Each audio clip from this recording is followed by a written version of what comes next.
Allez, c'est parti. Donc, on commence du coup pour cette mensuelle avec la partie actualité. Donc, du coup, Benoît, je te laisse la main si tu veux. Je sais pas, tu partages ton écran ou pas forcément, je sais même pas. Ouais, je vais partager. Ok, donc Allez, vas-y, je te laisse la main. allez, ça marche. Du coup, sur les actualités que je voulais vous partager, on va parler de 2 choses. Le mois dernier, en fait, il y a eu deux big conférences dans l'écosystème web, l'écosystème Jamstack, architecture composable, on va dire, avec 2 gros référents, donc Vercel et Netlify, qui ont fait leur conf annuelle. Donc Vercel a fait la Next Conf, donc pour annoncer un peu les nouveautés de Next et notamment Next 14 dont on va parler. Et puis il y a Netlify qui a fait la Netlify Compose. Et donc c'était la première année qui faisait cette conférence-là sous ce nom-là. Donc on va voir ce dont ça parle. Et notamment, ça fera la transition vers le débat parce que le nom Compose, ils l'ont bien choisi. Et c'est notamment vers la transition vers les architectures composables vers lesquelles part Netlify. Voilà. Il n'y avait pas un truc Donc là, équivalent, excuse-moi, sur du côté de Vue aussi, Vue.js, ils n'avaient pas un truc comme ça, une API compose quelque chose? Ça me dit quelque chose. Tu sais, quand ils ont. Là, il y a Composition, c'était leur nom, je crois. Tu sais, c'était une espèce de grosse mise à jour qu'ils avaient faite, je sais pas si ça te parle ou pas du tout. non, ça me parle pas. Bon, peu importe, c'était. Mais tu vois, ce nom de composition, compose, etc., visiblement, c'est à peu près sur tous les autres frameworks pareil.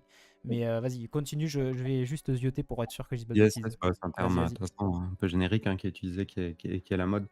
Mais on reparle de ça juste après. Donc juste pour Next, donc Next lors de leur conf, ils ont annoncé Next.js 14, donc la nouvelle version majeure de Next, qu'ils annoncent comme leur version la plus ciblée. Donc en gros, qu'est-ce que ça veut dire? Ça veut dire que donc ils ont annoncé avec fierté, voilà, sur cette première slide, qu'il n'y avait pas de nouvelles API, donc ils ne sont pas focus sur générer des nouvelles fonctionnalités sur Next 14, mais ils ont plutôt cherché à améliorer déjà l'existant et à se concentrer sur l'existant pour le rendre meilleur, notamment au niveau des performances. Donc, en gros, ils se sont concentrés voilà, sur les perfs et sur 3 choses, sur les performances au niveau développement local, hein, dev server, sur les améliorations sur les mises à jour qu'on modifie le code et la mise à jour directement dans le navigateur de ce qu'on a fait. Et puis, ils ont cherché à optimiser aussi la phase de build. Ok. Et donc, pour ça, ils ont travaillé sur leur compilateur Turbo. Donc, c'est leur compilateur qui est basé sur Rust. Donc, ce compilateur-là, ils l'ont pas mal travaillé. Et donc là, les stats qu'ils donnent, en gros, ils ont 53%. Alors, ils l'ont testé ça directement sur le site vercel.com. Donc, quand ils lancent leur site vercel.com, ils trouvent un résultat de 53% plus rapide lorsqu'ils lancent le serveur local et 94% plus rapide lorsqu'on rafraîchit le site et qu'il y a des changements de code. Donc c'est pas mal, c'est assez significatif. Ils ont bien amélioré ce compilateur Rust. Et en fait, il faut savoir que le compilateur, il n'est pas encore totalement stable, ce compilateur-là. Et donc il s'appelle Turbo. Et il y a ce site-là, si vous voulez aller voir, turbot.com. En gros, ça, c'est un site qui montre tous les tests unitaires qui doivent être passés pour pouvoir dire que Turbo est ready, quoi. Donc là, ils sont à 92,4%. Voilà. Donc c'est pas mal. C'est pour bientôt. Ils ont passé... Comment? C'est pour bientôt. C'est pour bientôt, ouais. Donc ils ont passé les 5000 tests. Mais bon, c'est pour bientôt. Mais des fois, les derniers, c'est souvent les plus durs. Donc quand tu as fait les 90%, tu as réussi. Mais les derniers, c'est souvent ceux où tu luttes le plus, quoi. 80-20, la loi de Pareto. Ouais. Ouais, c'est vrai. Mais bon, ils fonctionnent déjà bien. Ils l'ont bien amélioré. Ok. Voilà. Alors, qu'est-ce que je voulais montrer de plus? Les autres annonces qu'ils ont fait, ils ont annoncé le partial pre-rendering. Donc ça, c'est une feature qui est plutôt cool pour le coup, qu'ils annoncent. Donc c'est pas encore totalement prod ready, hein, enfin pas du tout même. Ils viennent de le lancer. Donc en gros, alors c'est un nouveau terme qui vient en complément de ce qu'on connaît déjà, le SSG pour Static Site Generation et le SSR pour Server Side Rendering, et aussi l'ISR pour l'incrémentation incremental server generation. Donc ça, c'est un nouveau terme. Je ne sais pas comment ils vont l'appeler. Très certainement PP. Euh, Donc en gros, ça allie un peu le meilleur des deux mondes, de la génération statique et de la génération dynamique, enfin côté serveur, pour pouvoir le générer directement sur une page. Donc en gros, là, voilà, on a l'exemple sur une page. On peut décider ce qui va être dynamique et ce qui va être statique directement. Donc ça, c'est une vraie bonne évolution. Je pense que beaucoup de monde leur a fait le retour. Et,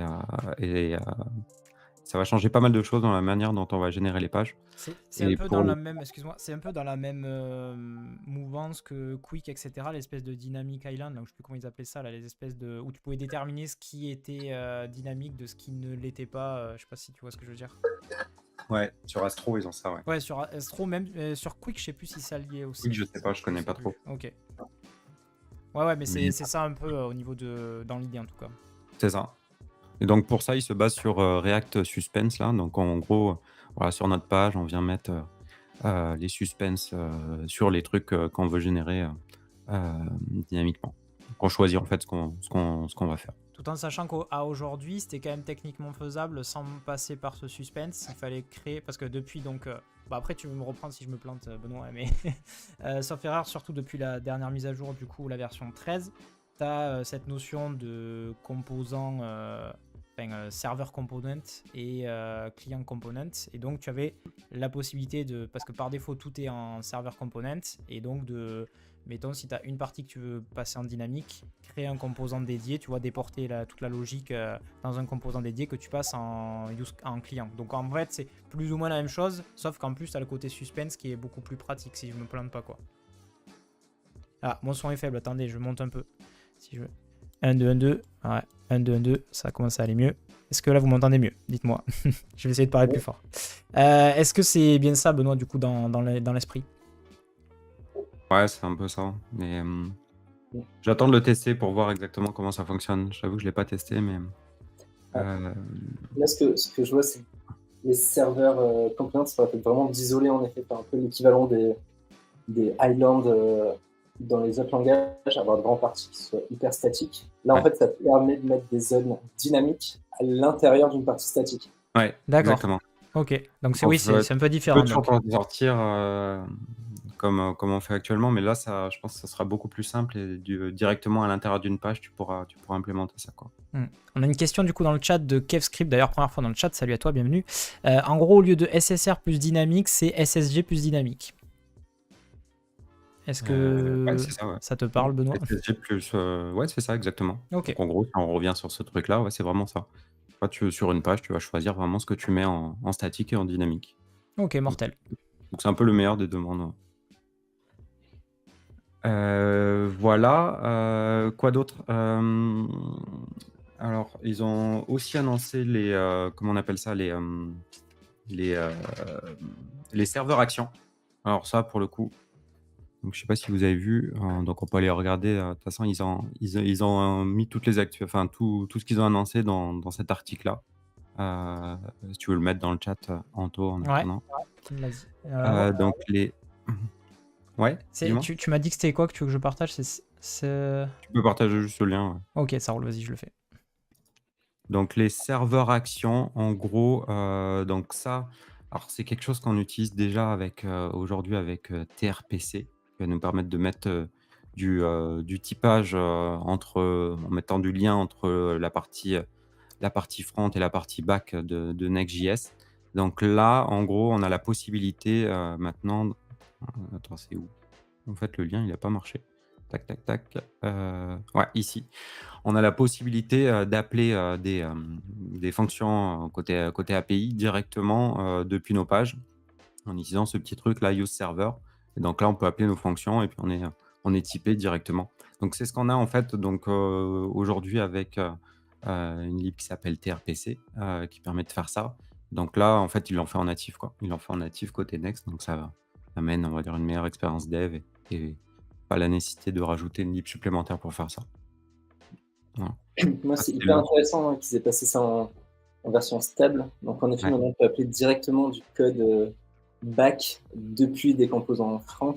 Ouais. Il y a eu pas mal de réactions sur Twitter, pas mal de mèmes où il y avait des faux exemples où les gens disaient on peut directement appeler des scripts bash depuis des composants React. Mm. Donc, pas mal de réactions. Mais après, du coup, ça peut enlever plein de questions. Je me demande comment après on gère l'authentification, comment on gère peut-être un peu plus de validation. Parce que du coup, il y a un peu une validation, on va dire, de type, mais comment est-ce que tu valides un peu plus loin? Enfin, j'ai hâte de voir comment on va l'utiliser en prod. Il y avait une Ouais, réaction justement de Nico dans le chat qui disait ça, enfin plus ou moins ce que tu disais, c'est-à-dire il dit j'ai vraiment du mal à voir la frontière entre le front et le back avec Next, c'est une techno que je connais peu mais ça paraît si flou.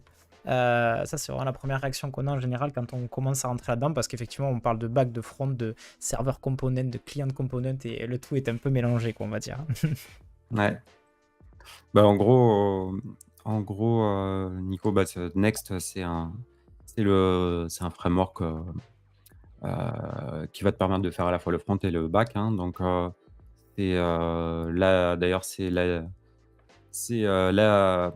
le framework qui est préconisé par React dès à partir du moment où tu veux faire bah, une full stack application, on va dire.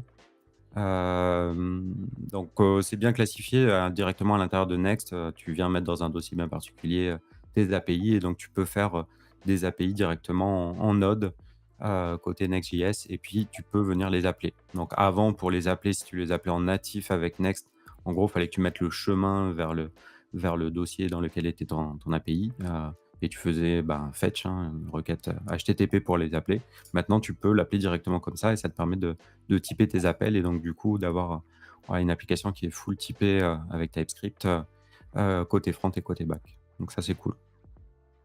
Ok. Voilà. D'autres C'est des nouveautés du leads, coup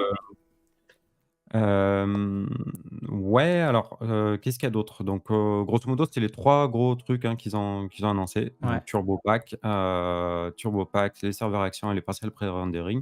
Et sinon, ils ont lancé ce truc-là, Next.js Learn, pardon, qui est donc tout un tas de cours en gros qui sont en ligne pour apprendre à utiliser Next.js. Donc c'est assez complet. Ils ont fait un truc vraiment top. Donc si vous avez envie de découvrir Next.js et rentrer dedans, voilà, ils ont mis toutes les notions de Next.js pour pouvoir démarrer. Voilà. Ouais, ça c'est bien. Toute la partie documentation et tout ça pour l'adoption et tout, mais au même niveau de la communauté, c'est hyper important. Donc là, d'avoir une espèce de tutoriel officiel, j'allais dire, sur lequel tu peux apprendre et partir de zéro, c'est plutôt une bonne chose puisque on oublie de temps en temps, mais le DevX est aussi important quand même que le reste, vu qu'on y passe quand même pas mal de temps. Donc belle nouveauté. Est-ce qu'il y avait d'autres choses, Benoît? Non, c'est à peu près tout sur la Next JSConf. Donc il y avait pas mal d'autres confs. J'ai pas trop regardé, donc je me suis intéressé surtout à Next 14 et aux annonces qu'il y a eu. Donc si vous intéresse d'aller la voir, vous pouvez la retrouver directement sur YouTube. Elle dure 5 heures, je crois. Vous tapez Next JSConf sur YouTube, vous la retrouverez. Il y a à peu près 5 heures de vidéo. Il y a d'autres sujets. On va dire que c'était le sujet principal. Ah si, un dernier truc dont je voulais parler, si quand même, ils ont annoncé Vercel AI SDK. Donc ça, c'est un gros truc. Donc en gros, c'est un SDK qui va nous permettre de connecter un projet React, Svelte, Vue, Next, voilà, solide. Ils ont le support là-dessus et qui nous permet de pouvoir utiliser les différents LLM, donc les différentes intelligences artificielles qui peuvent exister. Donc ils en ont plusieurs, ils en ont plus de 30. Et ils ont la doc qui est dessus quelque part. Je l'ai gardé, je crois. Tac, tac, tac. Vercel AI APK. Ouais. Donc il y a la doc qui est dessus, il y a tout. Donc en gros, si vous avez envie de faire une application avec Next qui vient se connecter à ChatGPT ou à un autre LLM, vous pouvez directement. Et ils s'en sont servis du coup pour le fameux outil qu'on va tester à la fin du coup. Exactement. Donc V0 de Vercel qu'on verra tout à l'heure est basé sur ce truc-là. Voilà. Donc ça, c'est plutôt cool. C'est vrai que Vercel se lance pas mal dans l'IA aussi, dans la mode. Ils avaient fait des repositories de projets démo qu'on peut utiliser pour avoir des projets entiers pour faire de l'IA, des chatbots, qui peuvent servir de démo qu'on peut reprendre, customiser. Ouais.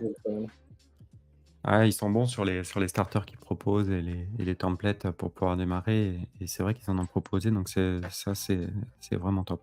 Donc à jeter un œil, faudra aller regarder, si vous voulez l'utiliser. Ok. Voilà. Il y avait de la nouveauté Donc aussi, je m'étais il y a tout un noté du côté de Netlify, si je me trompe pas, Netlify Compose. ouais, donc Netlify Compose, donc Netlify, on va dire que c'est un peu le concurrent de Vercel en vrai, hein, ils font à peu près la même chose.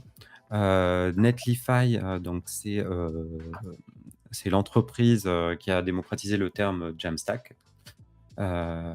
Jamstack, hein, donc cette architecture de développement web dont on parle depuis un moment. Et en fait, donc leur conf annuel s'appelait la Jamstack Conf depuis 2016, où ils ont annoncé ce terme Jamstack. Et c'est la première année où ils ont renommé leur conférence, et donc ils l'ont appelée Netlify Compose Conférence. Voilà. Ok. Donc du coup, ça a été un changement de nom, et donc ils ont commencé. Alors, donc il y a eu pas mal de talks, hein. Là, vous les retrouverez tous ici. Et donc la keynote était From Jamming to Composing. Donc, vous pouvez cliquer, vous avez toutes les vidéos directement ici si vous voulez aller voir. Et donc grosso modo, pourquoi ce changement de nom? Donc c'est une transition de la Jamstack vers les architectures composables. Donc je vais repartager mes petites slides. Donc jamming, tac tac tac. Voilà. Jamming, donc c'était pour la Jamstack. Donc ce qu'il indique au début, c'est que il y a depuis que ça fait à peu près 7 ans, hein, donc depuis ce terme ça a été popularisé, pardon. Il y a beaucoup d'entreprises qui ont été créées autour de ça, hein. Il y a eu des frameworks, pas mal de frameworks qui ont émergé. Il y a des entreprises tech qui ont émergé. Et aujourd'hui, la Jamstack a atteint le fameux chasme, hein. Donc en gros, c'est on va dire quand une nouvelle technologie se lance, il y a toujours les premiers enthousiastes qui vont suivre la technologie. Après, on appelle ce qu'on appelle les early adopters qui vont suivre. Et puis après, on a ce chasme, donc ce gouffre en français, dont on redoute pas mal de technologies, qui fait que si on arrive à passer cette étape-là, ça y est, on commence à dire que la technologie devient mainstream. Et donc petit à petit, après, elle va être adoptée par les early majority, puis ceux qui sont un peu à la traîne. Et puis après, tous les sceptiques, ceux qui étaient sceptiques au début, ils n'ont pas le choix vu que tout le marché l'a adopté, donc ils y passent. Voilà.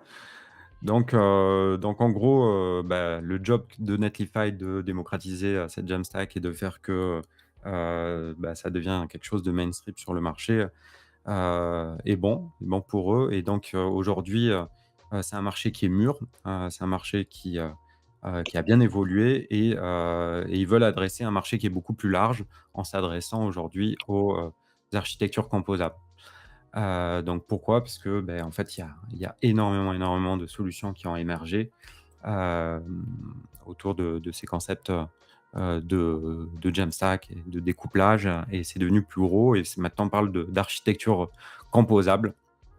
Donc il y a plein de frameworks, il y a plein de solutions, il y a plein d'API et aujourd'hui, c'est une architecture qui est utilisée dans les entreprises avec une vision un peu plus long terme, pour pouvoir prendre les bonnes décisions, pouvoir s'adapter au marché et pouvoir facilement construire des solutions qui vont durer sur le long terme. Voilà. Ok. Donc pourquoi ça? Juste quelques chiffres qu'il a donnés. Donc ça, c'est un sondage qui a été fait, qui dit, qui a été, qui a été posé à plusieurs entreprises, pour demander s'ils faisaient une application, est-ce qu'ils partiraient sur du composable? Donc on voit qu'en 2020, c'était seulement 12%, en 2023, 70%. Donc maintenant, c'est vraiment quelque chose qui est adopté et la plupart des entreprises partent dessus. Et l'entreprise Gartner a annoncé que aujourd'hui, les organisations qui se lancent sur ces architectures composables-là, elles vont dépasser leurs compétiteurs de plus de 80% sur la vitesse d'implémentation de nouvelles features. Donc c'est vraiment l'architecture qu'il faut mettre en place aujourd'hui, si on veut être agile et si on veut pouvoir être toujours prêt face à la concurrence, quoi. Et donc, il y a eu 7 ans sur la Jamstack. Les 7 prochaines années, la vision du fondateur et CEO de Netlify, c'est que le web va falloir travailler avec ces 4 composantes-là. La partie composable, l'intelligence artificielle, forcément, lui, et tout ça avec une économie qui est incertaine, encore plus, je pense, aux États-Unis qu'en France. Donc pourquoi il parle de ça? Parce que justement, c'est important de prendre en compte le paramètre économique, puisqu'il faut pouvoir aller vite, tester des choses, être agile et pouvoir switcher d'une solution à l'autre assez facilement, sans avoir à dépenser des milliers de cents sur des solutions web. Ok. Donc on en parlera après sur cette partie composable, mais en gros, ce qu'il faut retenir, c'est que la notion de composable, c'est vraiment là où avant il y avait une opposition entre est-ce qu'on build ou est-ce qu'on achète, est-ce qu'on construit ou est-ce qu'on achète une solution. Là, la notion de composable, c'est plus du build, mais en achetant des composants. Donc on va build l'expérience client qu'on propose, mais on va acheter des solutions qui existent, qui sont voilà, pour pas refaire la roue systématiquement. Il y a plein de choses qui existent, qui fonctionnent bien. Et on va s'appuyer sur des CMS qui sont bien faits, sur des solutions d'e-commerce qui marchent bien. Et on va utiliser tout ça pour construire une solution carrée. Et dans cet écosystème-là, forcément, c'est un peu les développeurs qui sont en centre de cette expérience composable pour pouvoir construire ces solutions-là. Ok. Voilà, je passe les autres. L'intelligence artificielle, forcément, c'est de l'accélération, c'est plus de développeurs et ça va aider à construire le web de demain. Et puis l'interface, voilà, ça c'est important aussi, juste pour finir là-dessus. Lui, ce qu'il note, c'est que sur les interfaces utilisateurs, ça peut aussi vite bouger. Il y a des nouveaux standards qui peuvent arriver. Il y a des nouveaux devices aussi. Voilà, peut-être des téléphones avec des formats différents qui vont arriver. Il faut pouvoir s'adapter en permanence. Donc, c'est important de pouvoir avoir une solution, une architecture qui permette de switcher facilement d'interface utilisateur aussi. Ok, merci Benoît. Désolé, je vais être obligé de couper. Tu me connais, le temps passe. Et on va. Juste un truc, Anto. Ouais, vas-y, dis-moi. Donc, pourquoi ça aussi? Donc, en gros, la grosse annonce qu'ils ont fait dans cette Netlify Conf, donc cette Netlify Compose, donc ils ont expliqué pourquoi ils partaient de la Jamstack vers le monde composable et surtout ils ont introduit leur outil, leur nouvel outil qui s'appelle Netlify Composable Platform, donc qui va permettre d'accueillir des projets sur des architectures composables et qui est basé sur trois choses. Netlify Core. Je crois qu'on le voit pas bien, elle est un peu floue mon image. Mais en gros, c'est 3 piliers. Netlify Core, qui est en fait le cœur aujourd'hui de Netlify, hein.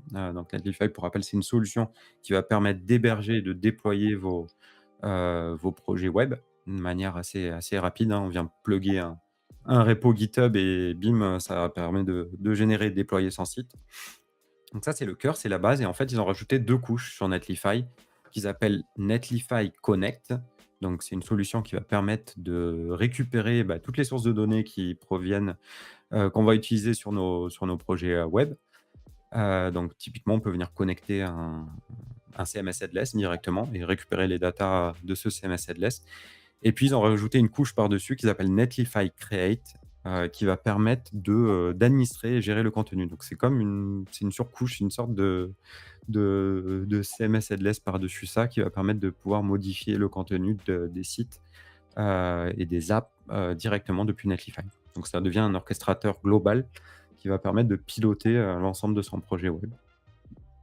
C'est hyper intéressant d'un point de vue stratégique, même au niveau business pour Netlify. Ouais. Avant, ils étaient vraiment un hébergeur front très performant. Et en fait, en faisant ça, ils deviennent beaucoup plus. Ils deviennent un peu la glue, l'agrégateur de tous les autres services qu'on va être utilisés, avec la partie visual editing également. Et en fait, avant, globalement, si on veut changer de solution, d'hébergeur, c'était simple de déployer son application ailleurs. Là, une fois que les applications vont commencer à utiliser Netlify pour agréger l'ensemble des données, Mm. ça va être beaucoup plus dur de s'en débarrasser. Enfin, du coup, tu es un peu vendor lock avec la solution et ça va une bonne stratégie de rétention de leur utilisateur en switchant vers ce nouveau paradigme. Ouais, complètement. Complètement, c'est une très bonne idée. Je ne sais pas si Vercel le fera aussi. Vercel a commencé la partie visual editing. Oui, c'est vrai, tu as Elle est raison. déjà sortie sur Vercel.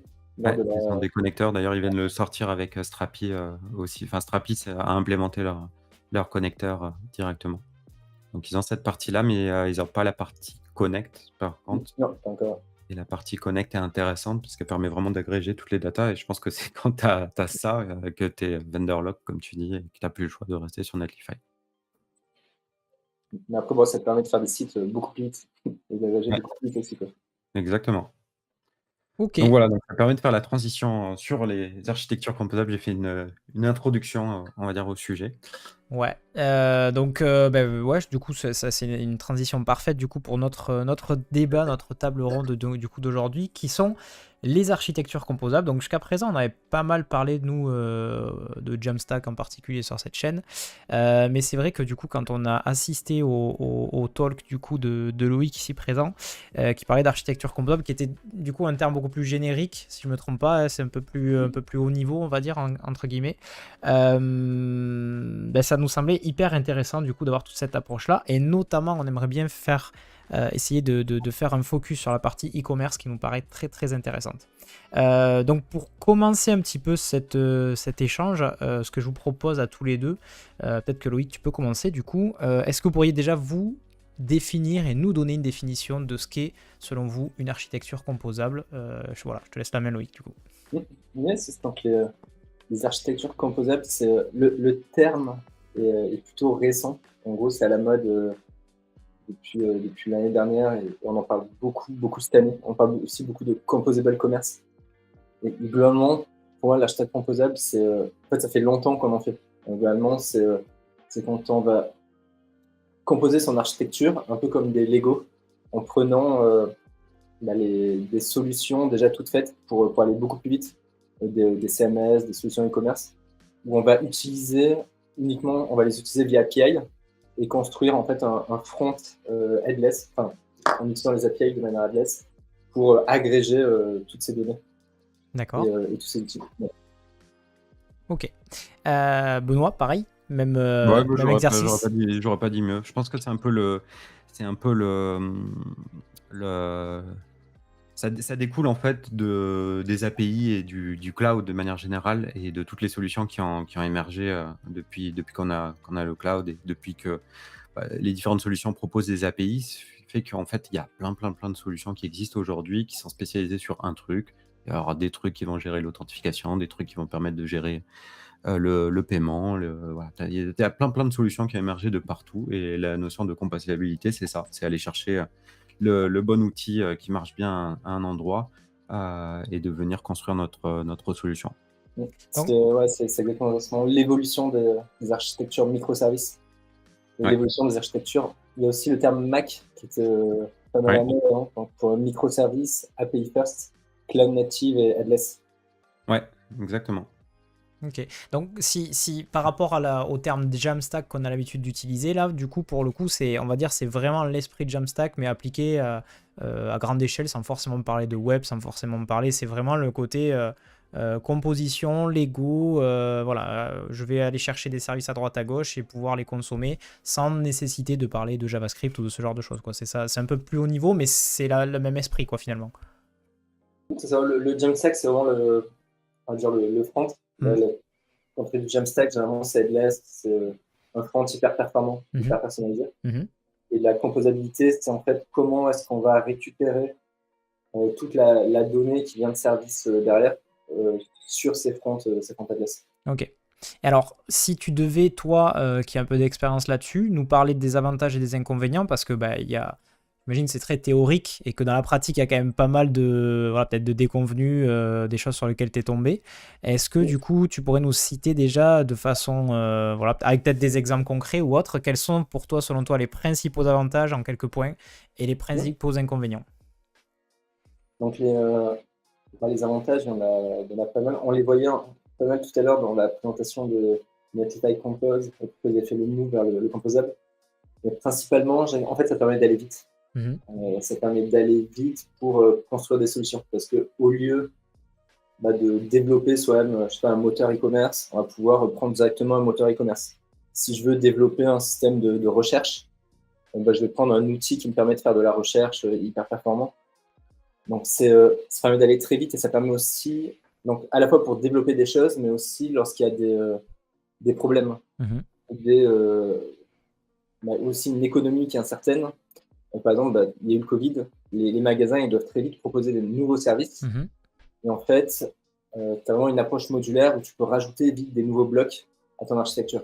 Là, aujourd'hui, tu veux, je sais pas, construire un moteur de recommandation avec de l'intelligence artificielle, facilement, tu peux rajouter un nouveau bloc de moteur de recommandation et après, en France, et tout va jouer. Donc, ça permet d'aller vite. C'est le premier. Le deuxième, je dirais que ça permet aussi d'améliorer l'expérience utilisateur. J'allais dire, excuse-moi, pour reprendre ton exemple là, du Covid, une personne qui à l'époque, par exemple, typiquement faisait de la gestion de stock au travers d'un Shopify ou d'un truc comme ça, pouvait très rapidement en fait déployer une nouvelle page, un nouveau service ou créer son petit e-commerce. Parce que Shopify, bon, c'est avant tout connu, par exemple, je cite cet exemple, mais peu importe, c'est juste pour illustrer l'idée. Shopify est énormément utilisé en tant qu'e-commerce, mais il faut savoir aussi que tu peux faire toute ta gestion. Enfin, je veux dire aussi bien, il y a une gestion tu peux gérer ta caisse, tu peux gérer plein de choses dans ton commerce physique. Donc quelqu'un qui gérerait tous ses stocks et ses commandes au travers de ça pour très facilement et rapidement lors du Covid créer un e-commerce en se basant en fait là-dessus du fait que du coup ça va centraliser un petit peu tu auras toute ta partie gestion de stock qui sera faite, mais très rapidement tu pourras utiliser d'autres services pour aller créer des pages, des landings, des choses comme ça quoi.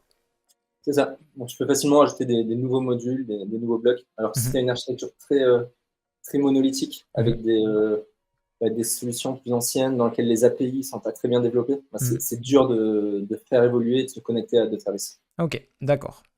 Ça, donc premier avantage, ce côté time to market très rapide et modulaire aussi, j'imagine. Et puis, comme tu l'as dit aussi, essayer d'utiliser des services. Et comme disait Benoît, quitte à consommer un SaaS, parce que en fait c'est des gens qui vont être spécialisés. Je sais pas, je prends l'exemple d'un moteur de recherche, tu vas faire un Elasticsearch par exemple parce qu'ils sont vraiment spécialisés là-dessus, plutôt que te lancer sur un truc où ça se trouve ton projet il va décéder dans un mois et en fait tu auras lancé des devs pour rien quoi. Donc vraiment tu laisses aux gens qui savent faire ce qu'ils savent faire et puis quitte à payer un truc par mois ça te coûtera toujours moins cher quoi. C'est ça l'idée. C'est ça en plus c'est quelque chose qui est à l'état de l'art. En fait c'est une bonne transition. Le deuxième avantage du coup qui est ça améliore l'expérience pour les utilisateurs. Parce qu'en fait, ces solutions, on parle de stratégie best of the breed. On va pouvoir prendre les meilleures solutions sur le marché. Ouais, bien sûr.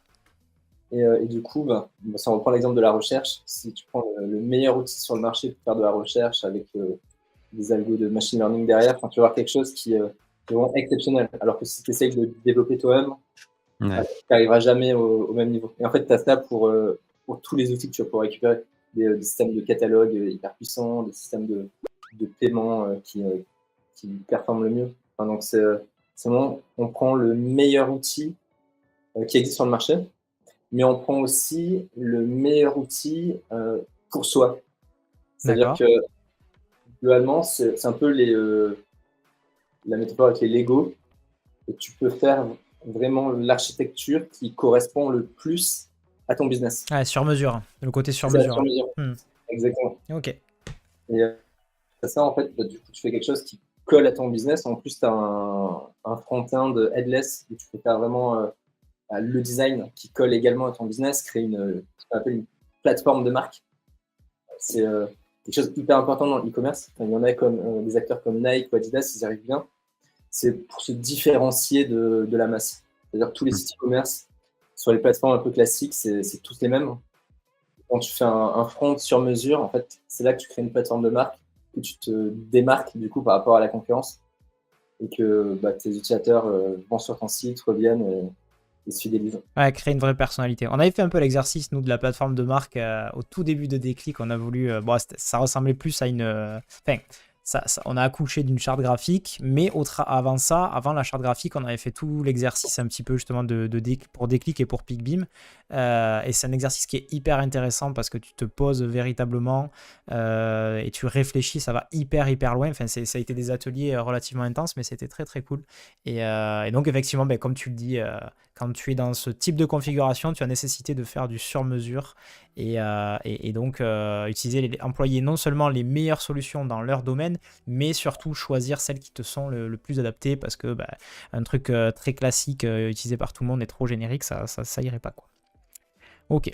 Côté sécurité, est-ce que du coup c'est quelque chose qui va apporter de façon... Enfin, généralement, nous, ce qui nous intéresse, c'est la sécurité et la performance. Donc j'imagine que ça, pour le coup, ça va plutôt être un avantage, le côté composable. Alors, je pense qu'on peut du coup commencer à parler donc le dernier avantage, en effet, Ouais, il y a vas-y.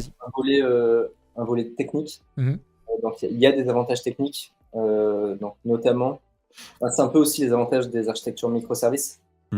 Quand tu fais des microservices, tu as plus de résilience. Par exemple, j'avais vu un talk de Lego qui ont migré vers du composable. Et leur archi, elle n'était pas résiliente et même pas scalable. Genre, elle crashait quand ils ont sorti leur nouveau set à environ 7 commandes par seconde. Et lorsqu'ils ont migré, après, ils arrivaient facilement jusqu'à plus de 30 commandes par seconde. Donc, ça apporte des avantages de scalabilité, de résilience, de modularité. Donc, c'est vraiment les avantages des microservices. Après, sur la sécu, ça dépend. Parce que du coup, tu n'es plus forcément owner de ta data. Ouais. Elle est répartie sur différents systèmes. Ce qui peut être un inconvénient. Et c'est pareil, avec les lois de RGPD, parfois, il ne faut pas que tu utilises des SaaS qui soient aux États-Unis. Là, en ce moment, il n'y a plus trop de problèmes, mais à une époque, quand il n'y avait pas d'accord. Donc, sur la sécurité, je dirais que c'est quand même plus complexe à gérer sur des architectures composables que sur des architectures classiques. Sachant que pour moi, c'est à la fois un avantage et un inconvénient, dans le sens où c'est un avantage parce que quand tu vas utiliser une solution, tu vas pas avoir à te préoccuper de la sécurité. En gros, quand tu utilises un CMS headless ou un headless e-commerce, c'est eux qui sont responsables de la sécurité de leur truc. Donc, ils ont les ingénieurs qui vont bien, etc. Donc, tu investis moins de ton côté sur cette partie-là, parce que ça coûte cher de bien sécuriser un système. Et c'est un inconvénient, comme tu dis, parce que tu as une dépendance vis-à-vis d'un composant externe qui lui-même peut avoir des vulnérabilités dont tu ne maîtrises pas. Et potentiellement, en plus, tu as cette notion de data que tu vas pas forcément tout le temps maîtriser. Et si eux ont un pépin, en fait, tu as cette dépendance, en fait. Tu as ces dépendances qui se créent et qui impactent cette notion-là. C'est ça. Juste pour revenir, j'avais sur ta remarque du coup du fait d'être propriétaire ou pas. Après, ce que j'allais dire, c'est que j'ai l'impression que maintenant que ça commence un petit peu à monter un peu plus toutes ces notions-là, il y a de plus en plus aussi d'alternatives open source à certains outils qui vont venir te permettre justement de pallier un petit peu à cet effet. Alors après, c'est sûr que peut-être par rapport à un certain SaaS, ça sera moins mature en termes de produits et d'XP, de dev XP ou ce genre de truc, mais j'ai l'impression que de plus en plus, et peut-être que c'est aussi ce qui va solutionner le problème, tu as des équivalents en fait en open source. Je pense notamment à certaines solutions no-code aussi, par exemple, qui sont de plus en plus développées en la matière. Et Xavier, qui est dans le chat, ne me contredira pas, je pense. Donc, ouais, voilà, c'était plus pour rebondir par rapport à ta remarque sur ce premier. C'est que le marché aujourd'hui est vraiment tellement large que quel que soit un peu le business case qu'on a, il y a forcément quelque part soit un SaaS qui le gère, soit une solution open source qu'on peut héberger soi-même qui le gère. Il y a même des solutions open source qui sont très spécifiques, genre qui gèrent des toutes petites choses comme il y a des solutions open source juste pour faire des chats, des solutions open source juste pour faire de la recherche. Du coup, tu peux facilement les composer. Donc, en effet, il n'y a pas seulement des SaaS que tu peux composer, mais des solutions open source que tu peux héberger chez toi. Ok. Et est-ce que toi, tu as déjà croisé quand même, c'est une question qu'on se posait, des cas dans lesquels des cas peut-être même si aussi marginaux soient-ils, dans lequel ça s'inscrirait moins en fait de partir sur ce type d'architecture, ou est-ce que vraiment ça couvre à peu près tous les besoins jusqu'à présent que tu as pu que tu as pu avoir, du mobile, du e-commerce, j'en sais rien, des CMS, enfin, il y a tellement d'exemples, des CRM, ce genre de choses. Est-ce que toi, selon toi, il y a quand même certains cas dans lesquels c'est moins recommandé peut-être ou pas? Bonne question, en effet. Alors, faire du composable, ça a plein d'avantages, mais les inconvénients, c'est que ça peut rajouter de la complexité. Ouais, Parfois, il faut faire du code pour lier les éléments entre eux. Mm. Et si on commence à faire du code, il faut avoir des bonnes notions d'architecture microservices ok. et parfois avoir des équipes techniques pour maintenir tout ça. En fait, parfois, il y a des clients qui ont pas du tout d'équipe tech. Et en fait, pour eux, c'est peut-être mieux de partir sur un SaaS monolithique ou même de faire par exemple, tu parlais de Shopify, de faire du Shopify en e-commerce. Tu as tout qui marche direct, c'est du no-code, tu choisis un thème et tout est joué. Mais par contre, je pense qu'il y a un truc qui est important, même si tu fais pas du composable tout de suite, c'est important de choisir des outils, des solutions qui te permettront de faire du composable plus tard. Ouais. Par exemple, tu fais du Shopify, c'est cool parce que Shopify, ça a aussi des API. Et après, progressivement, tu peux utiliser d'autres services à côté et tu n'es pas obligé de faire que du Shopify. C'est un élément important. Je parle de composabilité des solutions. C'est-à-dire qu'il y a des solutions qui sont pas du tout composables, des solutions e-commerce très monolithiques. Les API sont de mauvaise qualité, tu peux rien brancher à côté. Du coup, même si tu fais pas du composable tout de suite, je pense que c'est vraiment très important de choisir des solutions qui te permettront d'en faire plus tard, au moment où en fait tu veux scaler, tu veux rajouter de nouveaux services. Ok. Et très lié du coup à cette notion aussi de vendor locking, j'imagine, c'est-à-dire le fait de ne pas être pieds et poings liés avec une solution, de pouvoir migrer si jamais tu en as besoin ou pas. C'est une notion relativement forte, je pense.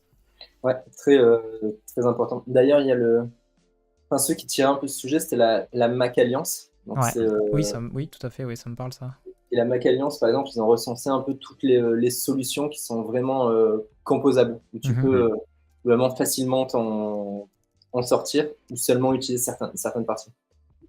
Ok, attends, je regarde, je partage mon écran. Je sais pas si c'est ce site-là, Microservice Based Cloud Native. Donc, par exemple, je crois que c'est Akeneo qui est un outil pour gérer des produits Ouais. et qui fait partie des outils certifiés par la Mac Alliance. Ok. Ah oui, Macified. Je sais pas si c'est le bon Ouais, c'est site. ça. C'est Ouais, ce c'est site. celui-là. Ouais. Ah, ok, d'accord. Mortel. Ok. Ouais, donc du coup, ils ont monté une espèce de rate, on va dire, pour savoir à quel point est-ce que ta solution est composable ou pas, quoi. C'est ça l'idée. Ouais, c'est ça. Ils approuvent les solutions qui rejoignent cette alliance. C'est des solutions où on sait qu'elles sont forcément composables. Ouais. Et on peut facilement les utiliser ou les sortir. Et je crois que d'ailleurs, il y a Netlify et Vercel, il me semble, dedans. Ok. Je sais pas s'il y a un endroit sur le site où on pourrait voir la liste, ça serait intéressant. Genre de ce qui est déjà certifié ou pas. About, gouvernance, non. Event, community, mouvement. Ouais, je sais pas. Je trouve pas d'endroit où est-ce qu'ils puissent. Bon, peu Il n'y a importe. pas dans ressources ou dans programme? Ouais, non, je vois pas. Il semblait l'avoir vu. Je l'ai regardé il n'y a pas longtemps et j'ai vu toutes les solutions. Je vais tout ouvrir et je vais les passer les uns après les autres. Bon, je vais chercher, je vous partage ça dans le chat si jamais. Yes.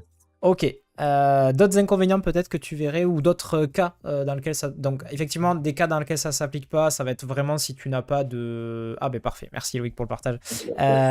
Donc des moments effectivement... Alors il y a tout ce pan où il faut avoir en interne une équipe tech. J'allais dire aussi peut-être en termes de durée de projet, c'est-à-dire que des fois, tu as des projets en interne qui peuvent être relativement rapides à faire, ou tu veux poker, ou ce genre de choses, et tu n'as pas forcément en fait, le temps de mettre en place toute une structure. Donc tout ce côté, on va dire, mise en place, setup, et peut-être on a besoin de temps pour aussi sélectionner quelles solutions sont les plus adaptées. Ça, c'est quelque chose dont il faut tenir compte quand on lance un projet de la sorte, quoi. Ouais, c'est ça. Parfois, utiliser une solution plus monolithique, tout en un, où en fait, du coup, tu as tout au début. Ok. Ça peut te permettre d'aller plus vite. En fait, le composable, c'est bien pour ajouter des nouveaux services rapidement. Mais du coup, ça nécessite quand même d'aller chercher plusieurs services, les assembler. Ouais. Ce qui peut prendre un peu de temps. Ok. Et alors, si jamais maintenant on essaye de pointer la partie e-commerce qui nous intéresse énormément, donc toi, tu aurais des cas ou des use cases pour lequel, enfin, dont tu pourrais nous parler, où tu as mis en place justement ce type d'architecture pour du e-commerce. Et est-ce que ben, voilà, tu peux peut-être nous expliquer en quelques mots le projet, voilà, quel stack tu as utilisé aussi, parce que voilà, s'il y a une stack, on va dire, de référence sur laquelle il faudrait peut-être se baser pour quelqu'un qui voudrait lancer un e-commerce de façon, enfin, cette partie composable, qu'est-ce que tu pourrais nous en dire? Donc, des projets, on fait quasiment exclusivement du composable. Mhm. Et c'est assez commun dans le e-commerce, puisque le e-commerce, c'est un secteur qui est très mature. Mhm. Du coup, ça fait, je crois que c'est aussi le secteur le plus concurrentiel sur le web. Parce qu'il y a de gros enjeux en fait, parce que en fait c'est leur gagne-pain le site, donc ils sont obligés d'avoir un truc qui tourne quoi. C'est ça. Donc en fait, les sites sont obligés d'innover, du coup, sont obligés d'utiliser les. Il y a énormément de SaaS, de solutions sur le marché, Ouais. des solutions vraiment pour tout type de besoin, pour le support client, pour la recherche, le paiement, la gestion de produits, le catalogue. Il y a vraiment énormément d'outils qui peuvent être utilisés et qui se sont développés. Et donc, les types de projets, bon, on a fait de très variés, des projets pour des startups, pour des scale-up, pour même des grands groupes. On bosse pour Carrefour. Donc, c'est très varié. Les technos avec lesquels on bosse le plus, en front, je dirais que c'est souvent du Next.js. Ok. En gros, 80% de nos projets qui marchent pas mal. On utilise du Google Cloud, du AWS, du Vercel pour déployer ça. Et après, Comment vous choisissez entre l'un et l'autre? C'est le client c'est en fonction de ce qu'ils ont, le client pour vous diriger vers Vercel ou Google Cloud? on fait un ADR. Je ne sais pas si vous voyez ce que c'est. C'est Ouais. un Architecture décision. Ouais. C'est où en fait on liste un peu toutes les solutions en fonction du contexte client Ouais. et on choisit. Et ça dépend vraiment du contexte. Si le client a déjà un AWS ou un Google Cloud, on va plutôt utiliser son infra. Puis après, ça dépend aussi si le client a déjà des DevOps chez lui. Ouais. Donc ça dépend vraiment du client. Est-ce que vous avez réussi à implémenter un Vercel chez un client qui avait déjà d'autres choses? Enfin, l'ouvrir vers ce genre de solution? Oui, ça arrive. Puisque en fait, ça permet d'aller vite. Puis ça permet de plus avoir besoin de DevOps aussi. N'importe quel développeur peut lancer son infra sans avoir de connaissances en serveur, en Kubernetes ça permet. Donc parfois pour lancer des projets rapidement, il y a des clients qui sont chauds. Ça va plus vite. Ok. Et côté contribution, au niveau CMS, vous avez des CMS particuliers, des choses comme ça pour la partie e-commerce sur laquelle vous vous basez? Oui, alors là aussi le marché e-commerce est hyper large. On a un peu catégorisé le marché des solutions qui existent. Ok. Du coup, il y a les solutions, on va dire, SaaS pas chères, qu'on voit pas mal. On utilise pas mal Shopify. Ouais. Donc vraiment, pour démarrer, c'est top. Donc les solutions comme Shopify, BigCommerce. Après, les solutions qu'on n'utilise pas trop nous, mais c'est les solutions un peu plus classiques, que j'appelle plug and play. Un peu comme les anciennes versions de PrestaShop Magento, où en fait on l'installe, ou même du WordPress avec WooCommerce. En fait, on l'installe, on installe des plugins, mais on peut difficilement le faire évoluer. Donc ça, c'est les solutions plug and play qu'on fait pas trop. Après, il y a les solutions e-commerce open source customisables qu'on fait pas mal. Donc là, c'est vraiment une base de code e-commerce qui se base sur des technologies, des frameworks modernes comme du Symfony, du Django, ou du Nest.js. Et en fait, ça, on utilise par exemple Silus, Medusa.js, Vindure, on a déjà utilisé. On utilise aussi. Medusa, c'est la version open source de Shopify un peu, non? C'est ça. Donc c'est vraiment un Shopify open source que tu peux héberger chez toi et que tu peux aussi customiser. Ok. Donc en vrai, c'est plutôt pas mal. Du coup, tu n'as plus de frais de licence. Mm. Et tu as juste des coûts d'hébergement. T'as pas de pourcentage de prix à chaque commande, du coup? C'est ça. Le seul pourcentage pris, c'est celui du paiement, du coup, via ton prestataire de paiement, mais sinon, tu n'as aucun autre frais à part les frais de Ouais. maintenance et d'infra. Ok. Et ça marche plutôt bien. Genre, même ça se déploie facilement sur des équivalents de Vercel pour des bacs, des solutions comme Plateforme SH ou Render. Ouais. Ok. Donc ça, c'est les solutions open source. Après, on a des clients qui ont des business très custom, très spécifiques, et on fait du sur-mesure. Donc là, c'est vraiment du dev en PHP, en Java, en Python. Enfin, ça dépend du client. Pour faire la plateforme e-commerce, vous la développez par vous-même, tu veux dire? Ouais, ça arrive qu'on le fasse en sur-mesure, Ah ouais. quand c'est des business vraiment très spécifiques. D'accord. Par exemple, des mécanismes de souscription, d'abonnement, où en fait, c'est pas du e-commerce classique. D'accord. Ok. Et après, il y a les très gros, donc là, c'est la dernière catégorie qui utilise les SaaS, on les appelait les SaaS chers. En position, donc là, c'est les SaaS comme Salesforce, Ouais. Commerce Cloud, des SAP, des Commerce Tools, qui sont chers, mais du coup, qui ont un énorme avantage, c'est qu'ils gèrent des énormes scalabilités. Ouais. Avec les versions base de Shopify ou autre, il y a des vrais rate limits. Quand tu utilises ces solutions-là, ça gère des très gros volumes. Et c'est adapté pour des grosses boîtes qui, en fait, n'ont pas trop d'équipe tech non plus, mais qui ont besoin de grosses solutions. Comme par exemple, c'est Nike qui utilise Salesforce, il me semble. Ouais. Comme ça. Ok. Commerce Tool, c'est il n'y a pas de version, enfin, c'est vraiment pour les grosses boîtes. C'est pas, il n'y a pas de version accessible sur cette solution. Leur axe marché, c'est plutôt grosse boîte. Je Ok. pense qu'ils essaient un peu de se développer vers du milieu de gamme. Mais de base, c'est vraiment très axé grosse boîte. C'est une solution qui est pour le coup purement headless à la base. Ouais. Et qui fait partie des leaders chez les solutions headless composables. Mm. C'est un peu eux qui sont aussi, il me semble, à l'origine de la Mac Alliance. Ouais. Donc, Ok. Et alors, moi, souvent, l'exemple que je prends quand on parle de e-commerce, ça va être juste pour se rendre compte au niveau de quand tu dis des gros volumes, à quel point. Moi, je prends souvent l'exemple des influenceurs ou influenceuses, tu vois, qui lancent leur commerce, on va dire, et qui font ce qu'ils appellent des drops, c'est-à-dire à telle heure, en fait, tu vas avoir une collection en édition limitée, et d'un seul coup, tu as un gros pic, et généralement, leur site, il tombe parce que c'est une espèce de WordPress hyper mal optimisé, machin. Donc là, par exemple, pour ce type de cas, si on doit prendre des typologies de clients, là, des solutions comme Shopify ou autres, c'est des choses qui peuvent suffire parce qu'en termes de volume, on n'est pas suffisamment gros.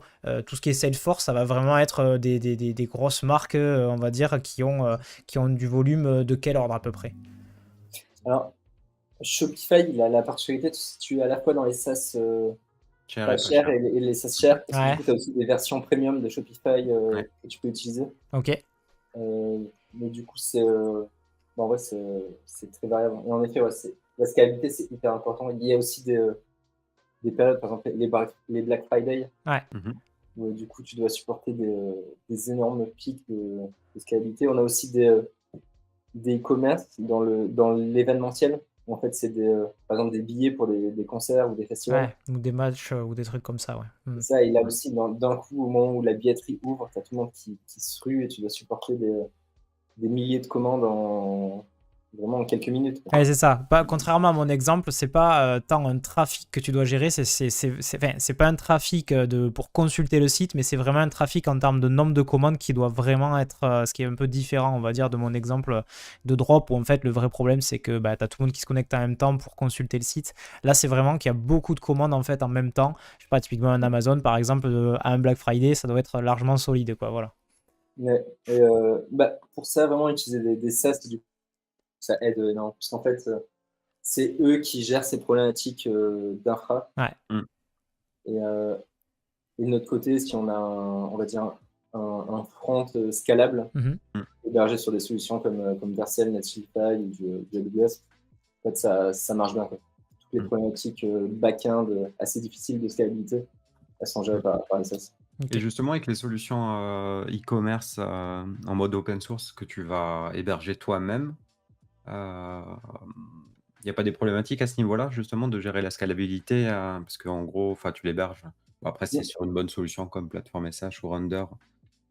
Lui-même va s'adapter, mais il faut quand même faut faire gaffe, quoi. Il faut bien le configurer, ton Render ou ton Plateforme.sh, pour qu'il gère ses pics de charge éventuellement. Ouais, faut bien le configurer. Quand on fait du AWS, on a notre boîte spécialisée sur l'Ops, Paddock, qui eux font du Kubernetes. Et du coup, c'est une Ouais. technique qui permet de bien gérer aussi la scalabilité. Mm. Après, quand on le fait sur du render ou du plateforme SH, ça fait partie des options de configuration. Mm. Mais il faut bien le configurer, il faut le tester aussi, faire des tests de montée en charge. Mm. Hyper important. Genre, du coup, là, on utilise K6, qui est un outil qui permet de faire des tests de montée en charge qui marchent Ok. pas mal. Comment tu l'écris? C'est K6, vraiment la lettre K. C'est Grafana, c'est ça? Je connais pas. Grafana K6. Ça va être ça, je c'est pense. ça. Ok. Je sais pas si c'est celui que je partage ou pas. Ouais, c'est ça. C'est ça? Ok. Et du coup, ça arrive dans vos projets. Vous avez des vraies contraintes par rapport à ça, des clients qui viennent vous voir et tu dois tester.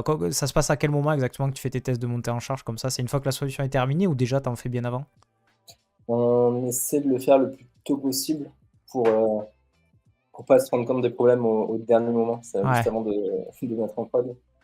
Mais Ok. on le fait dès qu'il y a un peu des contenus, des vraies pages testables. Par exemple, en général, si on termine, si on a un flux de parcours complet, on va dire du catalogue au checkout, si on va tester le flux entier en test de montée en charge.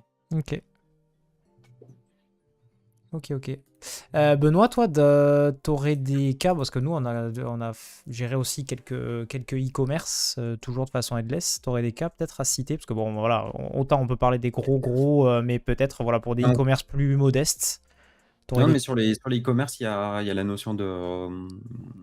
Alors, il y a la notion effectivement de gérer purement la partie e-commerce, donc gérer les commandes, gérer les produits, etc. Donc là, Loïc a cité toutes les solutions. Puis après, il y a aussi la notion d'administration du contenu, donc gérer tout le contenu du site. Et là, il y a la nécessité à ce moment-là de rajouter aussi potentiellement un CMS headless.